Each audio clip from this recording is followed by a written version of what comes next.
ইব্রাহিম ইবনু মুসা রহমতুল্লাহি আলাই ইবনু আব্বাস রাদিয়াল্লাহু তাআলা আনহু থেকে বর্ণিত, তিনি বলেন, নবী সাল্লাল্লাহু আলাইহি ওয়াসাল্লাম উহুদ যুদ্ধের দিন বলেছেন, এই তো জিবরাইল তার ঘোড়ার মাথায় হাত রেখে লাগাম হাতে এসে পৌঁছেছেন, তার পরিধানে রয়েছে সমরাস্ত্র। মুহাম্মদ ইবনু আব্দুর রহিম রহমতুল্লাহি আলাই উকবা ইবনু আমির রাদিয়াল্লাহু তাআলা আনহু থেকে বর্ণিত, তিনি বলেন, ৮ বছর পর নবী সাল্লাল্লাহু আলাইহি ওয়াসাল্লাম উহুদ যুদ্ধের শহীদদের জন্য কবরস্থানে গিয়ে এমনভাবে দোয়া করলেন যেমন কোনো বিদায় গ্রহণকারী জীবিত ও মৃতদের জন্য দোয়া করেন। তারপর তিনি সেখানে থেকে ফিরে এসে মিম্বরে উঠে বললেন, আমি তোমাদের অগ্রে প্রেরিত এবং আমি তোমাদের সাক্ষীদাতা। এরপর হাওয়ে কাউসারের পারে তোমাদের সাথে আমার সাক্ষাৎ হবে। আমার এ জায়গা থেকেই আমি হাওয়ে কাউসার দেখতে পাচ্ছি। তোমরা শিরকে লিপ্ত হয়ে যাবে আমি এ আশঙ্কা করি না, তবে আমার আশঙ্কা হয় যে তোমরা দুনিয়ার আরাম আয়েশে অত্যধিক আকৃষ্ট হয়ে পড়বে।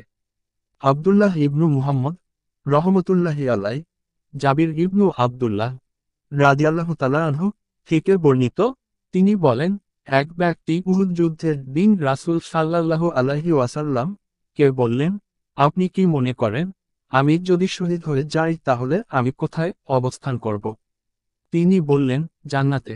তারপর উক্ত ব্যক্তি হাতের খেজুরগুলো ছুঁড়ে ফেললেন, এরপর তিনি একাই লড়াই করলেন। অবশেষে তিনি শহীদ হয়ে গেলেন।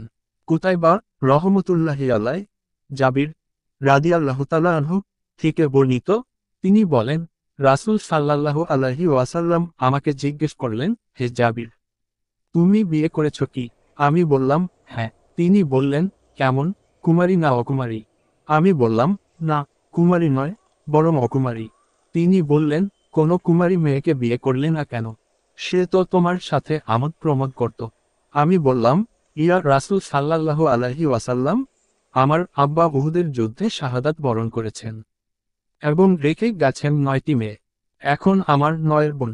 এই কারণে আমি তাদের সাথে তাদেরই মতো একজন অনভিজ্ঞ মেয়েকে এনে একত্রিত করা পছন্দ করলাম না, বরং এমন একটি মহিলাকে বিয়ে করা পছন্দ করলাম যে তাদের চুল আঁচিয়ে দিতে পারবে এবং তাদের দেখাশোনা করতে পারবে।